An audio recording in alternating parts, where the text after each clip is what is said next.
For those of you who think that Senator Clinton is going to be lonely in Washington, I'm going to take the liberty, as the dean of the delegation, to ask our congressional team to come forward. Let me see you up here. Gregory Meeks, Gary Ackerman, Elliot Engel, Nydia Velasquez, Carolyn Maloney, Louise Slaughter, Joe Crawley, Jerry Nadler, Carolyn McCarthy, You're a champ. Maurice Henchy,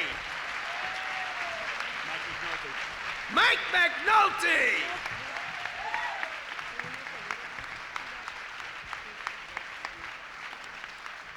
Congressman Weiner. Let me tell you something. We are a strong, working, fighting team, but we need some help down there in the Senate. We need Senator Hillary Clinton to get the president's legislative agenda done.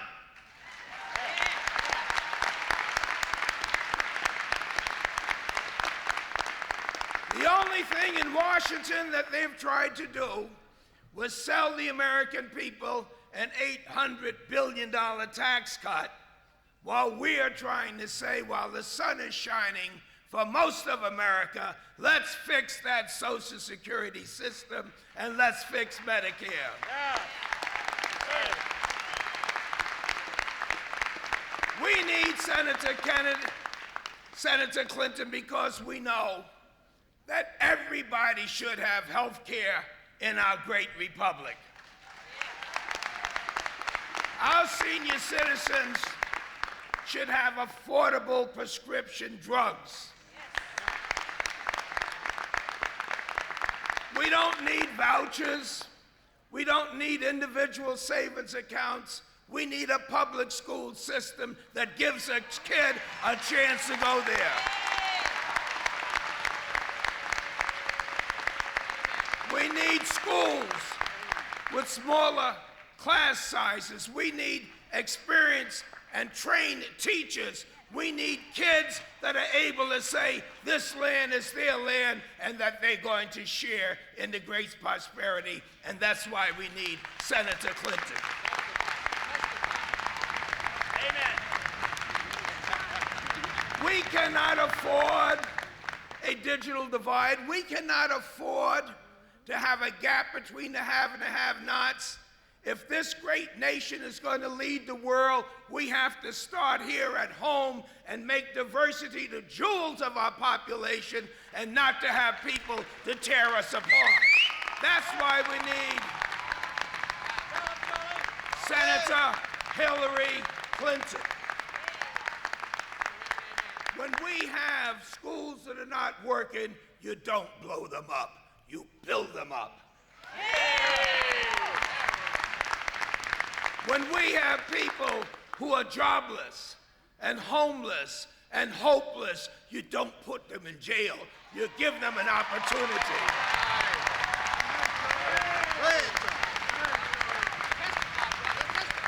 Get him, Charlie.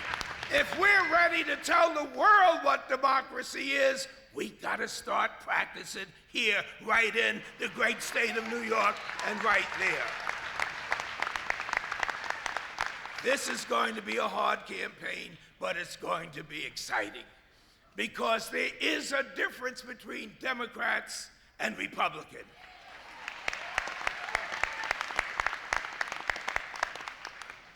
When you need the best person for the job, you don't ask where they come from, you ask, are you available to serve? We are lucky. Hillary Clinton, she knows the need for health care, knows the need for education, knows the need for jobs. She is sensitive, she is caring, she's going to campaign, she's going to win. God bless America. God bless Hillary Clinton.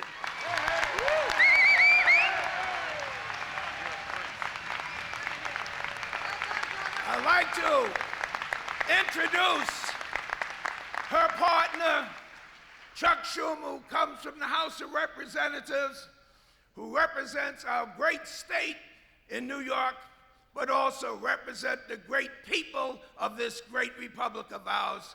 Chuck Schumer is going to be the winning partner with Hillary Clinton. Let's give a rounding applause for Senator Chuck Schumer.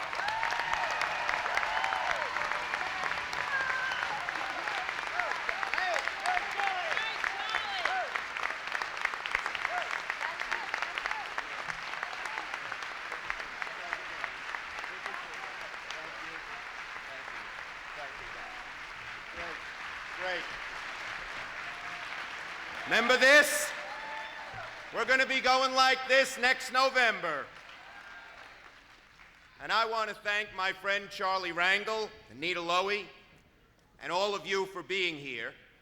And what a great day this is. It's so exciting you could cut the excitement with a knife. And it's going to be exciting all the way through Election Day when we win. Now, the last time that I was with the President and the First Lady was about 2 weeks ago in the old Executive Office Building, when President Clinton announced that a major middle-class college tuition tax cut would be included in his budget.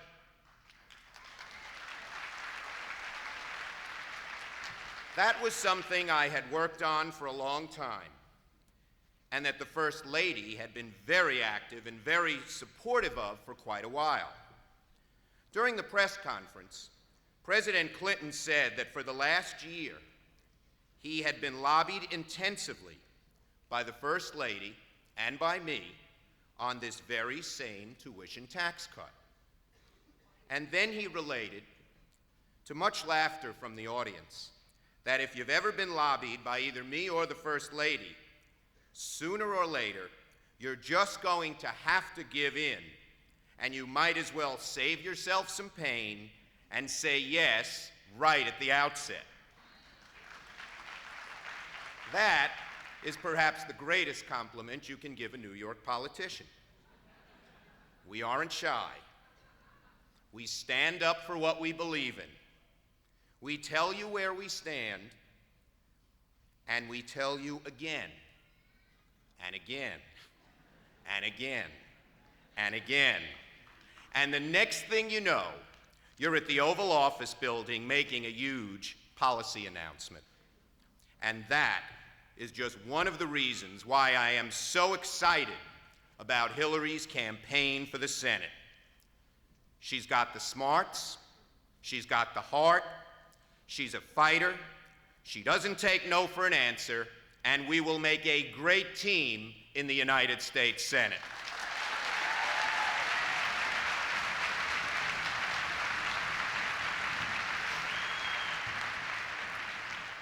We will make a great team fighting for what New Yorkers care about, our schools. In today's idea economy, there is no more important issue for the future of New Yorkers than the quality of our public schools. And there is no greater advocate for our children and our schools than Hillary Clinton. She's proved it over and over again. Health care. The cost of prescription drugs is skyrocketing. We need to pass a patient's Bill of Rights. Who better to fight for decent, affordable, dependable health care than Hillary Clinton?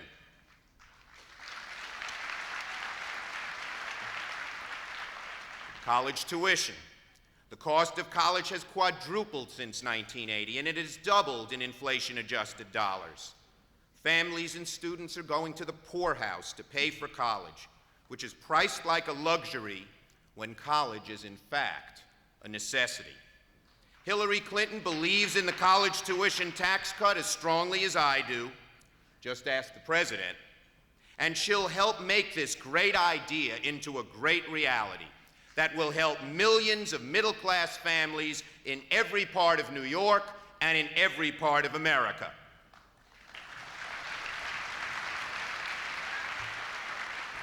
And finally, winning jobs for upstate. This is a huge undertaking. something that the First Lady and I have talked about many times. It entails bringing down electricity rates and airfares, promoting venture capital and business opportunities there. Hillary Clinton has already been to nearly every part of the state and has talked to business and labor, economic and education leaders in each place. She will be ready on day one to help make upstate New York a jobs magnet.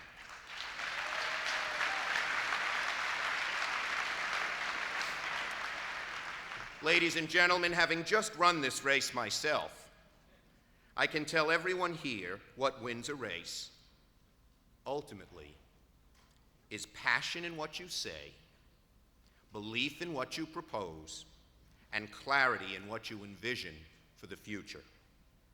If the same yardsticks that voters use to decide my race is used in this race, then Hillary Rodham Clinton will be the next senator from New York.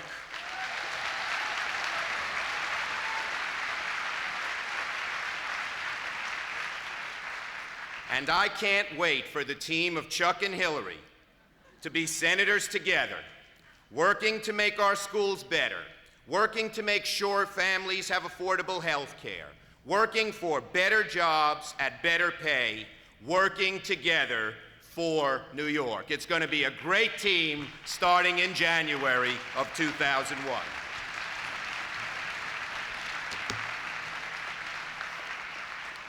It is now my pleasure to introduce Miss Amity Weiss, a 15-year-old sophomore from Ithaca High School in beautiful Tompkins County.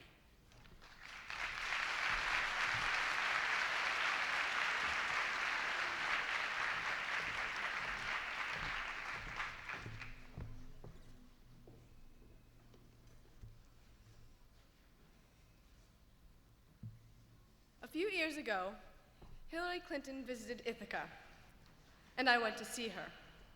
I went to see a woman I admired, but I did not expect an epiphany. My faith in government and politics had been steadily weakening. When she entered the room, silence came with her. I was amazed. It had never occurred to me that impact could be felt from just one person. Ms. Clinton spoke of democracy and how vital it is to the world.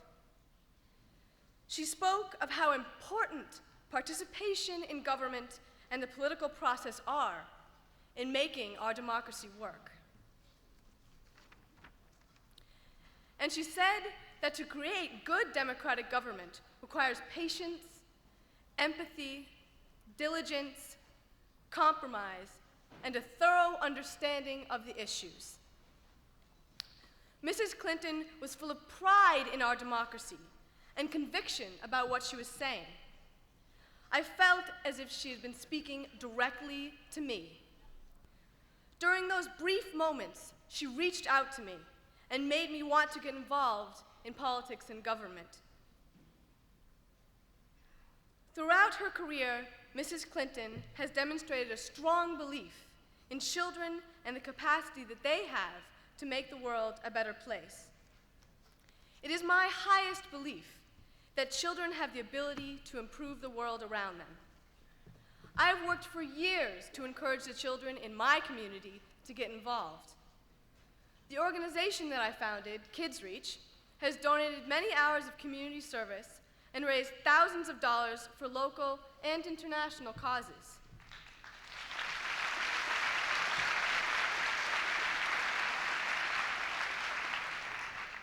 However, I take the most pride in the fact that I've made some youth interested in the world around them and committed to serving their community.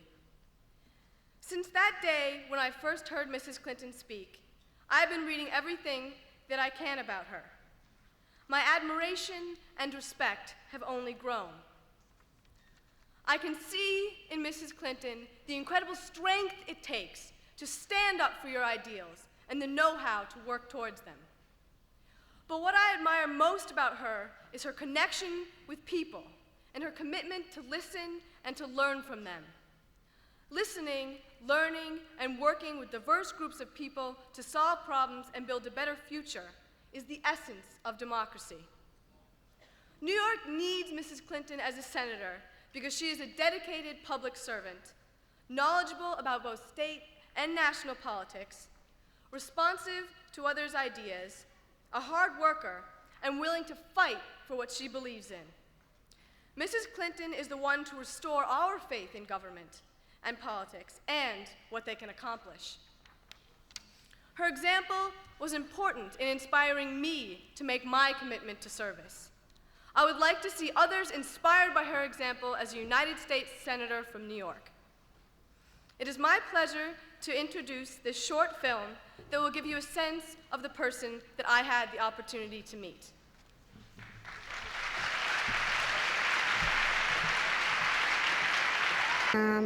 Mrs. Clinton stayed at my house, and I really liked her a lot, and I hope she comes back, because I would like to sing a song for her. No one can stop me from being me. I can't be less than I seem. Hey world, watch me fly. I might touch the sky, 'cause no one can rain on my dreams. The first thing I think about Hillary as she was a little girl was that she was always very thoughtful. And you could just see, she has such big eyes anyway. I could always tell when she was really considering something, and whether it was to jump over a puddle or, something as important as studying or whatever. She was a good child without being too good. I was very fortunate that I lived with both my parents and my two younger brothers in a close-knit neighborhood. I went to really good public schools. My father was a small businessman. He had a small drapery company that didn't employ very many people, except every so often he would draft my mother and my brothers and I to help him print the fabrics that he designed and sold. We had a wonderful time. At Thanksgiving, everybody came in and opened the oven door, which was sort of disastrous, to see who had the biggest turkey. Then they'd run to the next house and look in the oven. Anyway, I don't know what the prize was, but I guess just having the biggest turkey to eat. We had a lot of children in our neighborhood, and there were a lot more boys, for instance, than there were girls. And there's a big difference, I think. But she was able to play with the boys and yet sort of earn their respect.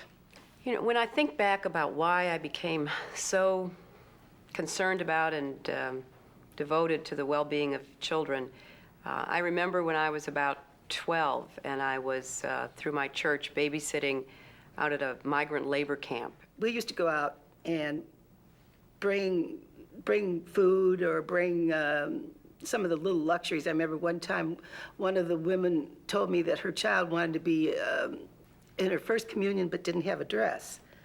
So we made a point of getting a white dress that would fit the child. It just struck me so forcefully that, there were children just like me. They had moms and dads and brothers and sisters, and yet they had so much less than I had. And then probably on a personal note, the more I learned about my mother's life, the more convinced I became that, doing whatever I could to help any individual child have a more stable, loving, permanent family is something I wanted to be devoted to doing. I was a child of divorce in a time when that was not acceptable, actually. I think her mom was just 15 when she was born. Her father was probably 17.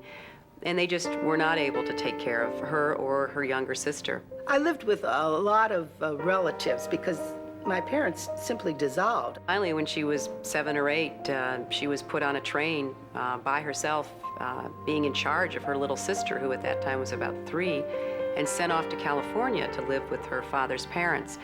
And the idea of putting two young children on a train by themselves has always been sort of a metaphor for me, an image I couldn't get out of my mind about how lonely and how difficult it is for a lot of kids. Hillary was a star way before she got to the White House. A lot of people don't know that at age 22, she was actually in Life magazine because at her college commencement, she threw away the entire prepared speech, gave an impromptu speech, and got a 7-minute standing ovation. Well, I first met Hillary after she had called me up. She was working in a program dealing with children at Yale. She was a law student, but at that point, she had a deep commitment to children. She used to say that the way the courts were structured, if there was a commercial dispute about a carload of perishable fruit, they would practically convene court on a Saturday. But when the issue was something equally urgent with, in truth, a perishable child, it just took time and took time and took time. And she was deeply committed to kids in a very serious way. That was very striking to me. She first came to my attention when she was working at the Child Study Center in New Haven. She worked with poor children, understood their development and the blocks to their development that came from poverty. I don't publicly endorse politicians because I feel it might compromise my capacity to play an advocate role for children and families in this country. But I can honestly say that Hillary Clinton is my hero. Hillary Clinton didn't start yesterday. She has had a long career as a lawyer, as a staff person in Washington. Just out of law school, she's chosen to staff the Watergate Committee.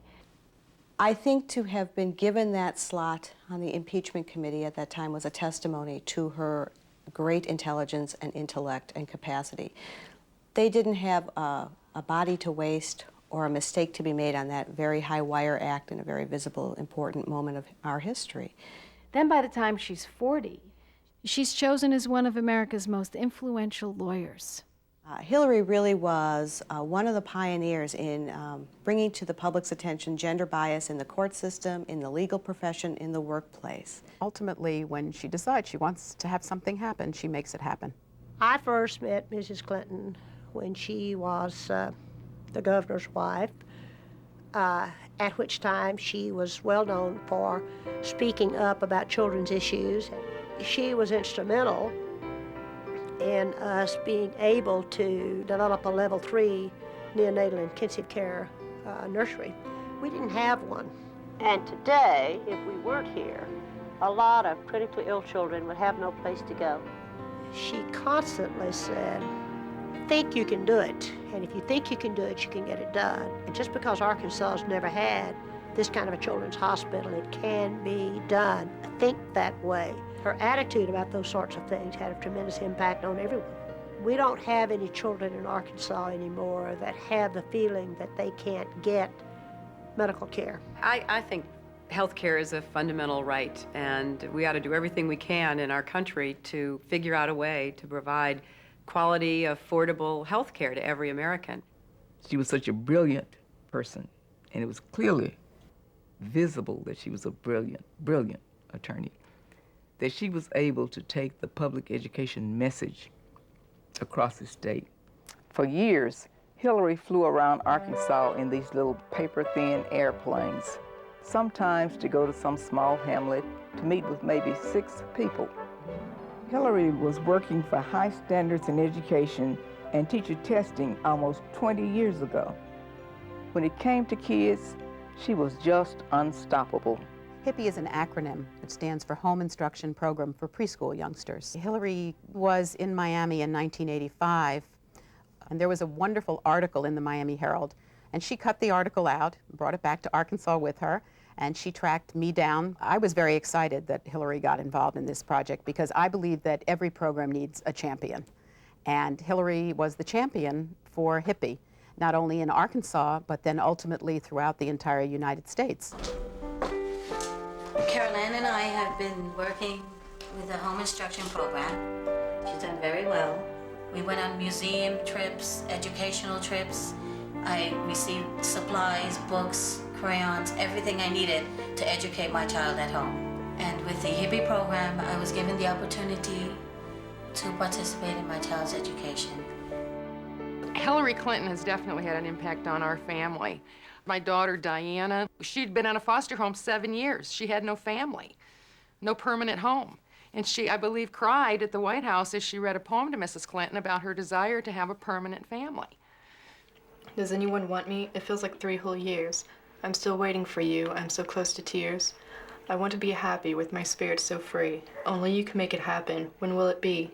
And that's what one of the things I love about Hillary Clinton. She goes right to the kids. She goes right to the people and asks, you know, what are your problems? Well, my daughter shared her problem with Mrs. Clinton. I think it's a fair statement to say that more children are in permanent homes as a result of Hillary Clinton's efforts in the past 8 years. Our political views are very different. But personally, I think she's a wonderful person. I was in the Gulf about 6 months. I would have stayed another year, but I had become ill. I ended up with central nervous system damage, not only to the brain, but also my vestibular system. Just as we relied on our troops when they were sent to war, we must assure them that they can rely on us now. Let me tell you what happened when I was with Mrs. Clinton. First of all, she took a direct personal interest in my illness. It was very difficult to get the military to take me serious. In fact, I had a doctor at Walter Reed Army Medical Center that accused me of bleeding myself to fake my anemia. And when Mrs. Clinton asked me if there was anything that she could help me with, I said, yeah, I'd like to, if there's any way possible to break the bureaucratic block that is going on with my medical records and military records, I would certainly appreciate some assistance. And she did. Because of Mrs. Clinton, Gulf War syndrome is being taken more seriously. There's more money for research, and we veterans are getting better care. I believe we owe a great debt to our men and women in uniform, and I want to make sure we fulfill that debt. I can't help but admire her for that. She's a beautiful lady.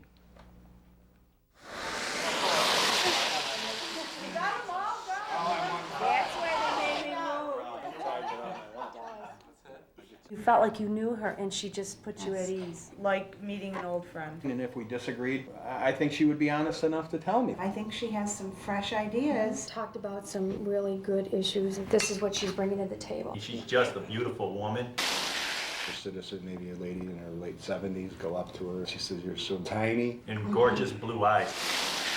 She's already done her legwork. She's gone from one end of the state to the other end of the state. She'll be a great asset to the state of New York. She's a great listener. Good friend. If you come out and meet her, then you're going to have to vote for her. The Hillary Clinton I know is not the Hillary Clinton I have seen portrayed in the media. Well, I make a mean tossed salad and a great omelet. Her focus is incredible. She has terrible eyesight, terrible. In fact, she called me her seeing eye friend in high school. I can't sing or carry a tune at all. She doesn't sing well. You don't want her to sing, ever, ever. But if you want a friend, that's the one you want. She's got a great sense of humor. I have never been at a meeting with her in all the years I worked with her where we didn't work hard and her expectations weren't great, but boy, we laughed through most of the meetings. She has a great guffaw of a laugh, to the point that you're embarrassed in a restaurant when she's sitting there and she starts to get going on one of her routines. She was able to... cities and distressed rural areas, and thinks in terms of how do we equip these people to be successful in the mainstream economy. When she sees that a job must be done, she trains in on it, she hones in on it, and she gets it done. Mrs. Clinton understands that she's got to continue the good work Senator Moynihan did in terms of pointing out the discrepancies between what New York sends to Washington and what we get back. Whether it comes to education or health care or Social Security or the environment, you can be sure that Hillary Clinton's thoughtful, eloquent words will be heard. She writes a book. She sponsors legislation. She makes a voice heard. She goes to China and talks about women and children. It is time for us to say here in Beijing, and for the world to hear, that it is no longer acceptable to discuss women's rights as separate from human rights. And she got up and she equated women's rights with human rights and human rights with women's rights. And the world, every woman in the world stood taller because of it. Hillary has been a charismatic and a formidable First Lady. She certainly has brought glamour to the White House, but more than that, what really drives her is being able to make a difference in people's lives. She knows a lot of these people, and she's particularly focused on eliciting the views of those who disagree with her, but also very good at bringing people together and trying to find common grounds. And I think that she'll be a major force in the Senate. And I think with Hillary Clinton, you're going to get a different kind of political leader. Chelsea, this is a pretty rock. I like this. Which one? This pink one that you found. She doesn't only talk the talk, she's walked the walk, she's strolled the stroller. She's practiced what she's preached. Kids ought to be treated a certain way. The way she's lived it out with her own daughter and her deep commitment to her daughter having a kind of life that isn't in the media spotlight is very impressive to me. I'm very fortunate to have the daughter that I do. Sometimes marvel at my good luck. She has good values and is a deeply caring and compassionate, sensitive person. There's nothing more interesting to sit with Chelsea and Hillary and hear them talking about everything, not only about their personal lives, school and work, etc., but about the places they've been together and the adventures they've had. They refuse to call anything a misfortune. It's always an adventure. Hi! Fancy meeting you all here! We just have a really good time, and it's so great to be watching the kind of evolution of the child's child.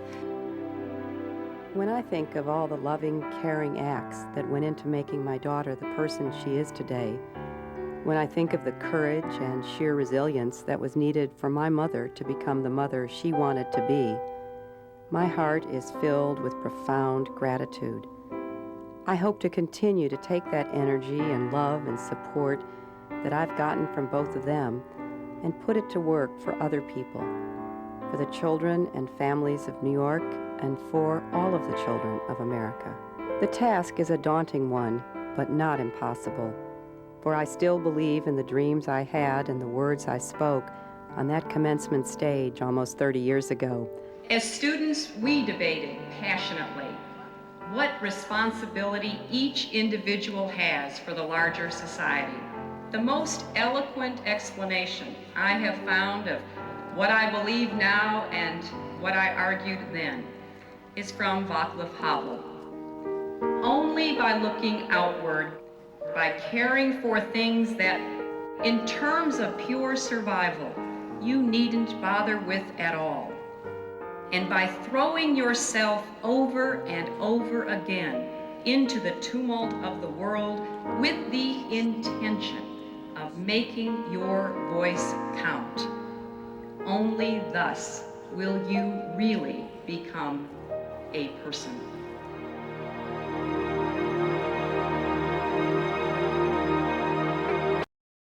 Rangel and Congresswoman Nita Lowey.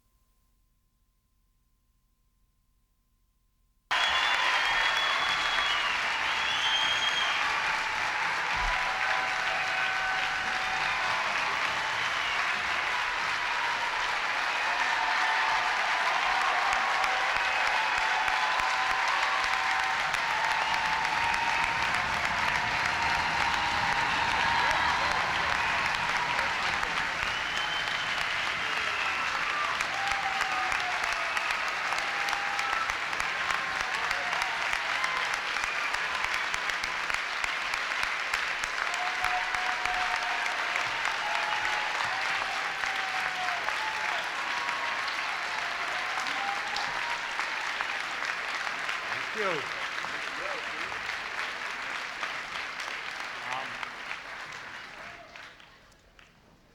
Hillary comes next, so I will be brief. But try to make a point. Of all the grand occasions in Washington, none is grander than a state dinner. And last spring, we were invited to one by President and Mrs. Clinton, and it was decided that I would go and take our daughter, who'd never been.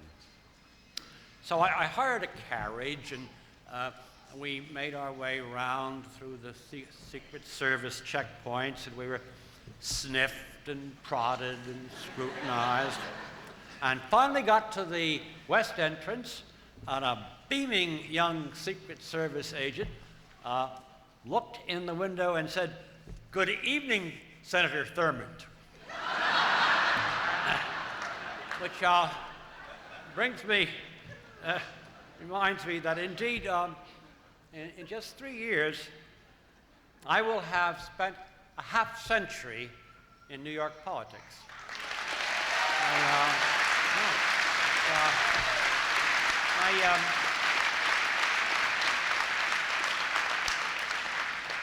I got out of the Navy and finished graduate school and went off on a Fulbright to wander around the world for a bit. Came back, 1953, went right to work in the mayoralty campaign of Robert F. Wagner for mayor of New York.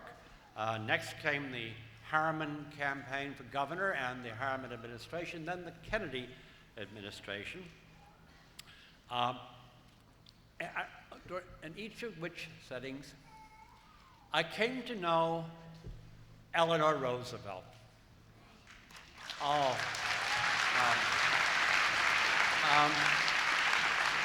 Worked with her.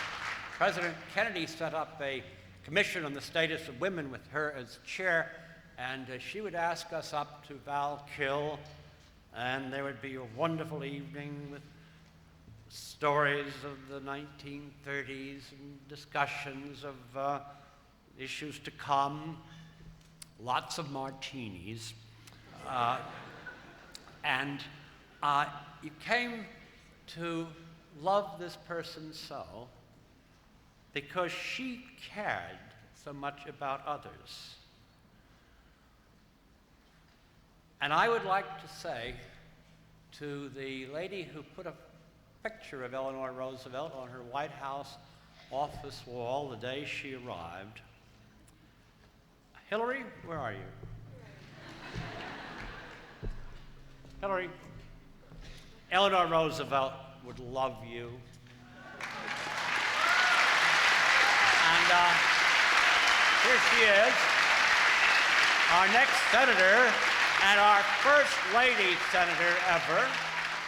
Tell you what she's going to do with the trust we're going to impose on her. Thank you.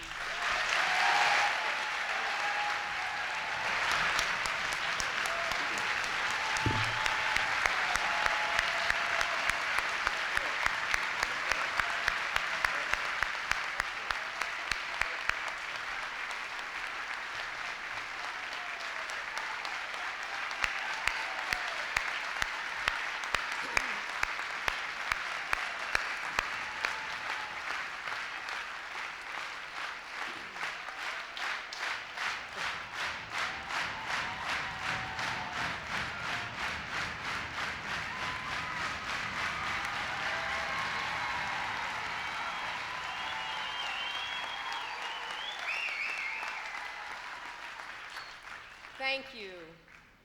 And thank you, Senator Moynihan, for that very generous introduction and for all the support that you and Liz have given to me. You know, New York and America are greatly indebted to Senator Moynihan for your years of courageous and visionary leadership.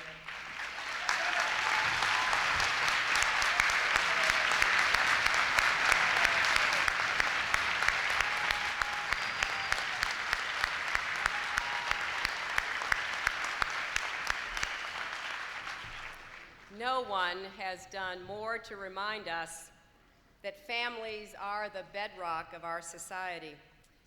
I want to thank Chuck Schumer, Charlie Rangel, and Nita Lowey for their friendship, for their kind words, and for all that each of them does for New York. And I want to thank all the members of the congressional delegation who are here today. Thank you all for coming.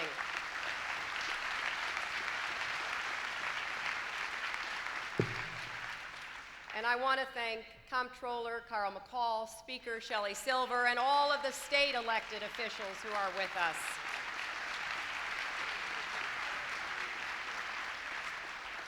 And I am so pleased to be here at Purchase College, State University of New York.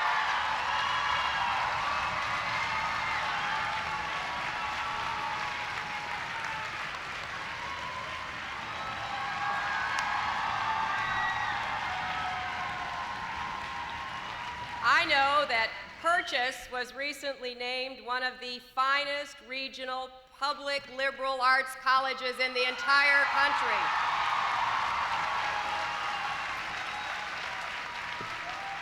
And it is part of the greatest state university system in this country. I thank all of the young singers and entertainers, and I especially want to thank Amity Weiss from Ithaca for representing young New Yorkers and all of their possibilities. Thank you, Amity.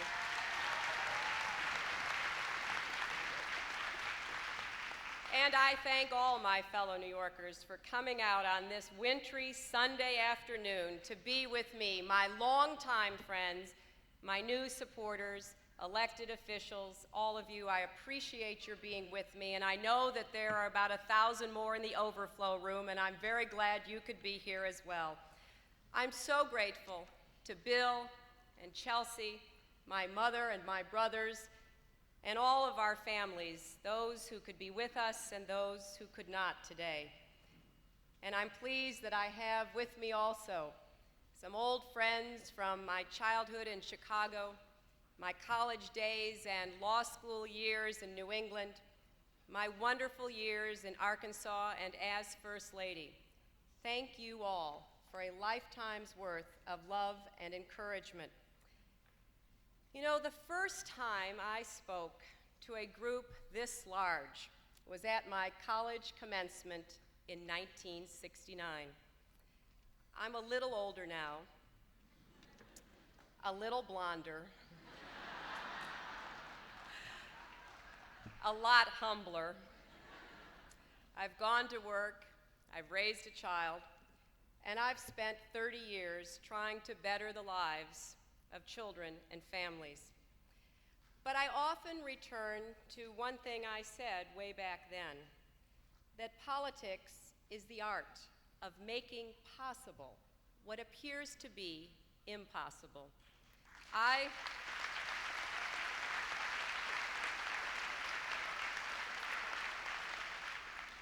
I still believe that today. We can do what seems impossible if we have the vision, the passion, and the will to do it together. We've seen what's possible and the progress we've made over the last 7 years, and I am proud and grateful to have been a part of it.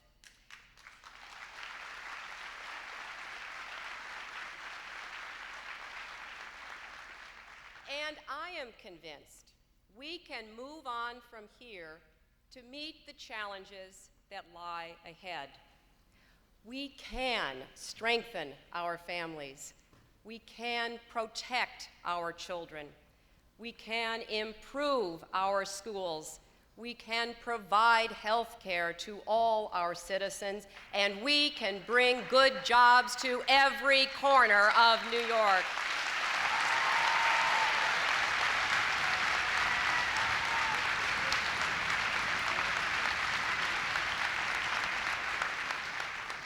Because I believe we can meet these challenges together, I am honored today to announce my candidacy for the United States Senate from New York.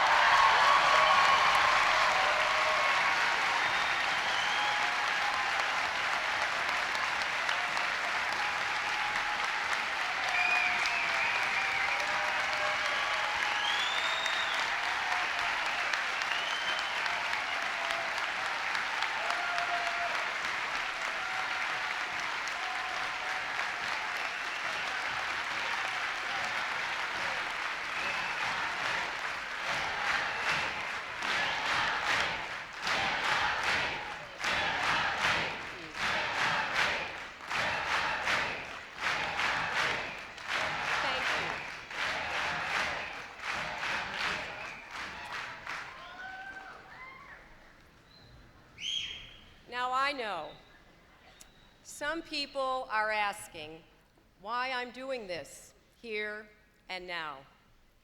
And that's a fair question.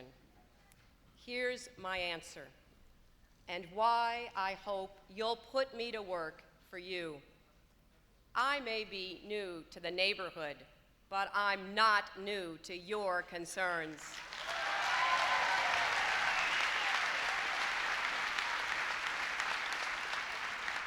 When I ate lunch with teachers at a school in Queens, I heard how hard it is to teach and learn when 2,000 kids are crammed into a building designed for half that number. And I thought about the work I've done for 20 years to improve our public schools. Now I want to make sure that every child in New York has the best possible public education with well-trained teachers in modern classrooms connected to the internet.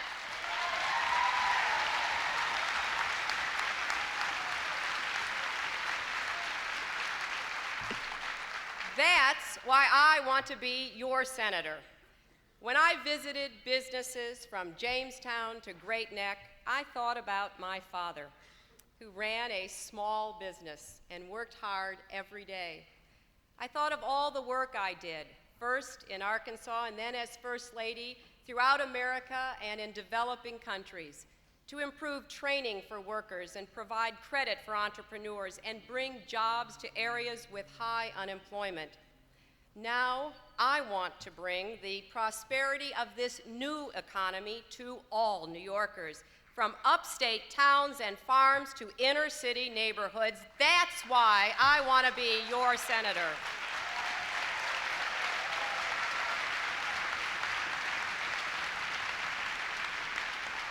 When I spoke with breast cancer survivors at Adelphi University, I thought about Bill's mother and the courageous battle she fought until her last day. Over the past 7 years, I've worked to include annual mammograms under Medicare and to increase funding for research, detection, and treatment of breast cancer.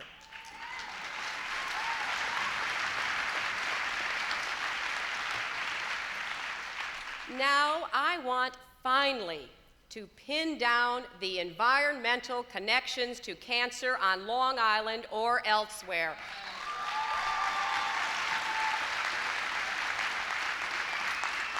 And I want to provide the research funds to prevent and cure cancer, AIDS, and other diseases. That's why I want to be your senator.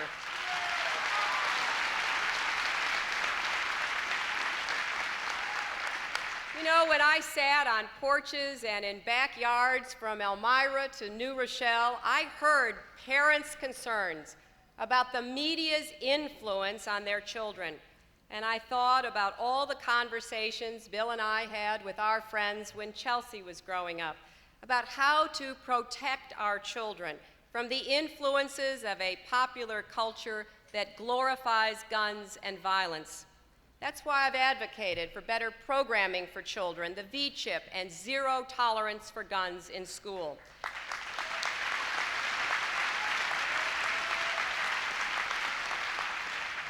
Now I want to challenge the entertainment industry to establish a voluntary uniform rating system for movies, TV programs, and video games that parents can actually use to protect their children.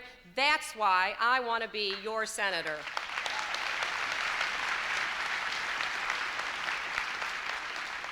When I listen to young people from Buffalo to Brooklyn talk about how a caring adult or an after-school program turned their lives around, I thought about all the children I had tutored and represented over the years who were very poor or victims of child abuse or caught up in the foster care system. I'm more committed than ever to helping these children, to giving them the child care and the preschool, the summer school, after school, and mentoring programs they need. After all, they're all our children, and that's why I want to be your senator.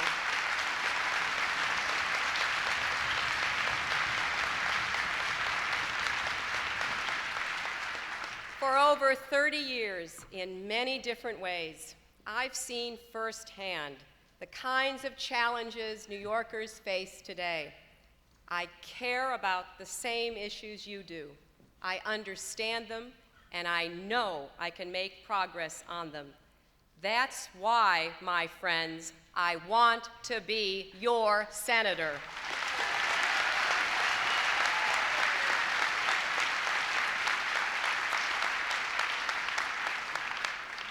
My life's work has been motivated by fundamental beliefs that are at the heart of my decision to run. I believe every child counts, and every child should have a chance. I believe raising children is every parent's most important job. I believe all parents must be responsible and be able to succeed at home and at work, and that no child should grow up in poverty in America in the 21st century.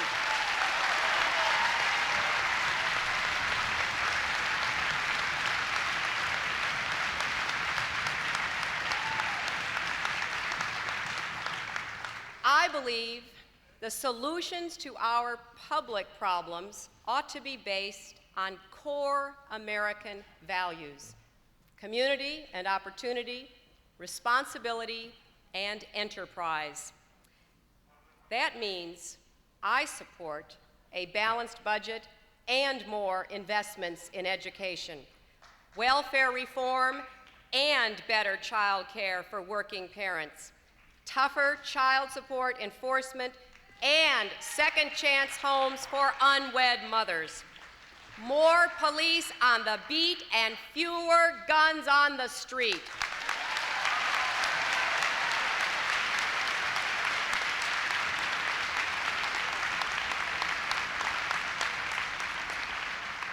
Better protection for the environment and steady economic progress. I'm a new Democrat. I don't believe government is the source of all our problems or the solution to them. But I do believe that when people live up to their responsibilities, we ought to live up to ours to help them build better lives. That's the basic bargain we owe one another in America today.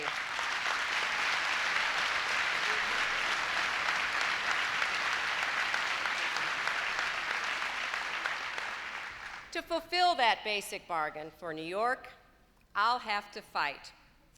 Well, I've had some experience with that too. When I pushed for teacher testing and higher standards in the 1980s in the face of protests and boycotts. When I went to Beijing to speak out for women's rights as human rights.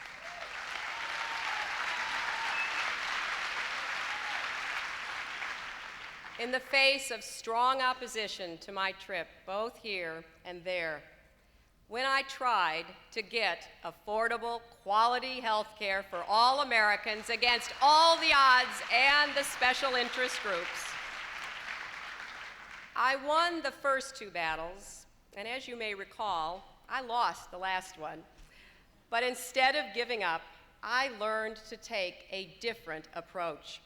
That's why I fought for the Children's Health Insurance Program, which already has insured 2 million children with funding for 3 million more. That's why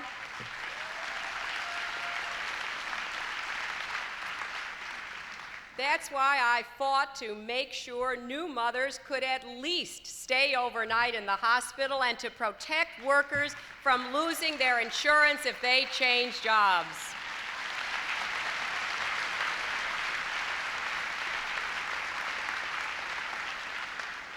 That's why I'm still fighting for a real patient's Bill of Rights, and why I'll keep fighting until every American has access to health care.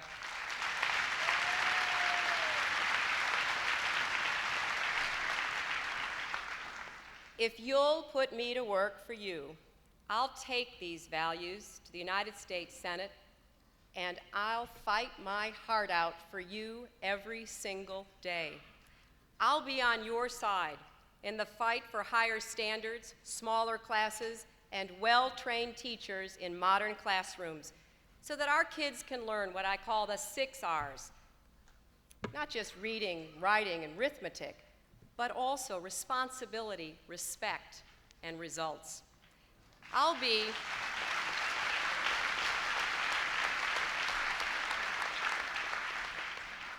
be on your side in the fight for a fiscal plan that pays down the national debt, strengthens Social Security for at least 50 years, and modernizes Medicare with new prescription drug coverage.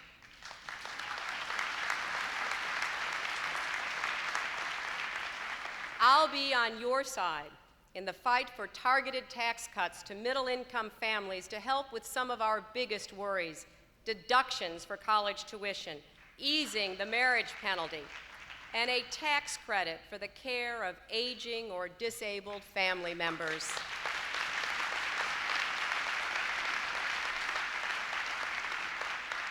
I'll be on your side in the fight for a real increase in the minimum wage, an expanded earned income tax credit for working families, and equal pay for every woman in every job.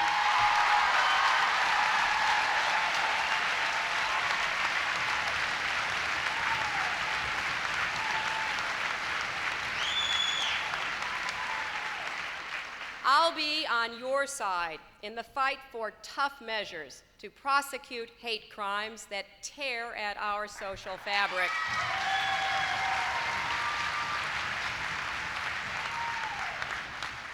And to end discrimination against people simply because of their race, ethnicity, sexual orientation, or religion.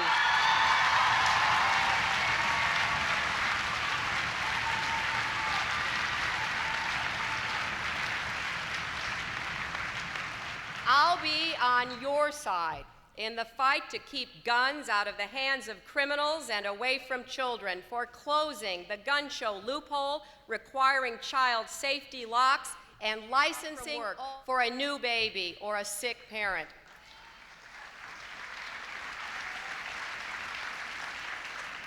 I'll be on your side in the fight to protect the privacy of our medical, financial, and personal records.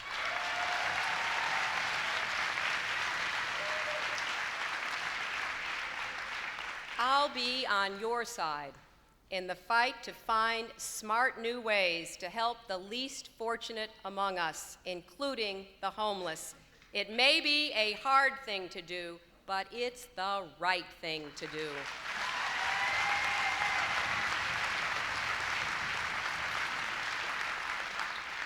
I'll be on your side in the fight to bring prosperity to upstate New York and to still distressed urban areas with new incentives to create jobs, start businesses, reduce airfare, and lower utility costs.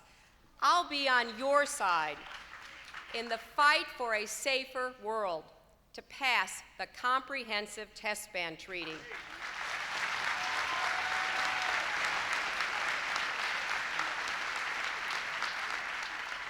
To strengthen our defenses against biological, chemical, and cyber terrorism, to provide debt relief to the poorest countries in Africa, Latin America, and Asia.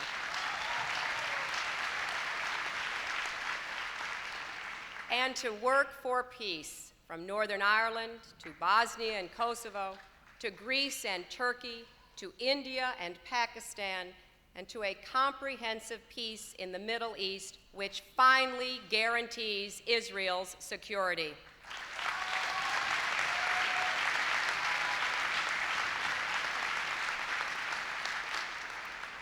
And I'll be on your side in the fight for a fair share for New York. It is just wrong that today New York sends $15 billion more in taxes each year to Washington than New York gets back. That's a big reason that local property taxes are so high. We can change that working together.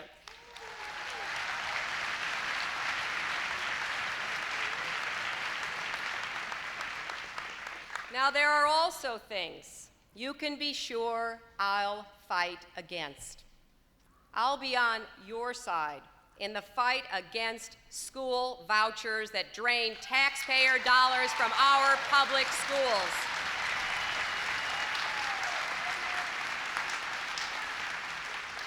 I'll be on your side in the fight against Republican efforts to undermine family planning or take away a woman's right to choose.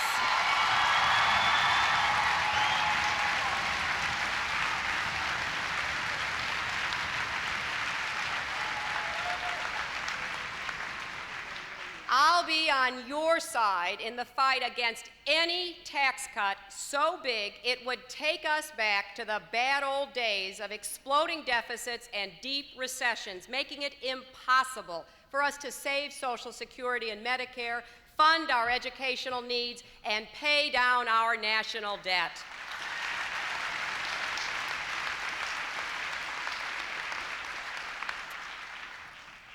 And there's one other thing I'll fight against: the divisive politics of revenge and retribution.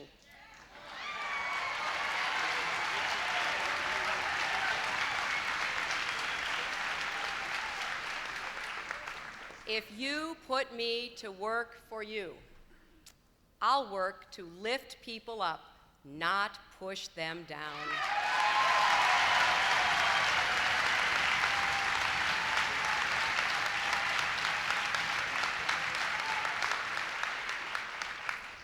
You know, public service has been my life. It hasn't, as yet, included public office. Over the next 9 months, all of you will decide whether I've earned the privilege of serving you. I want to thank those of you who have taken the time to visit with me during the last 7 months as I've gone from county to county to hear what's on your minds. I want to thank all of you who have written me or emailed me or visited my campaign website at hillary2000.org. I want to thank the nearly 600 families across New York who are hosting house parties this afternoon to help launch my campaign.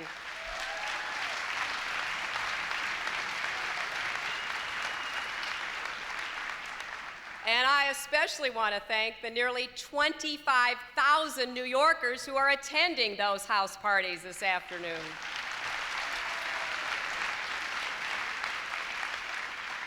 I want to thank the thousands of men and women already working as volunteers on my behalf. I want this to be a people's campaign, a grassroots campaign. Now, I know it's not always going to be an easy campaign, but hey, this is New York.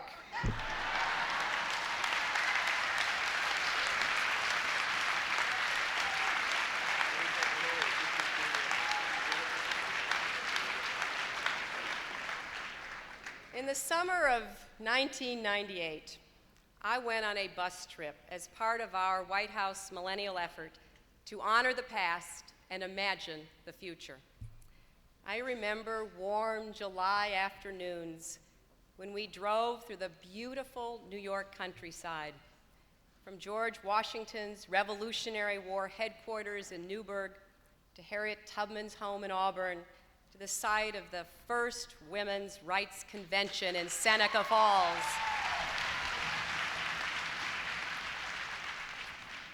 As I visited these places that captured the greatness of New York's past, I heard in the voices of parents and saw in the eyes of children their dreams for New York's future. New York has always been more than just a great state. To people all over the world, it represents the best of America.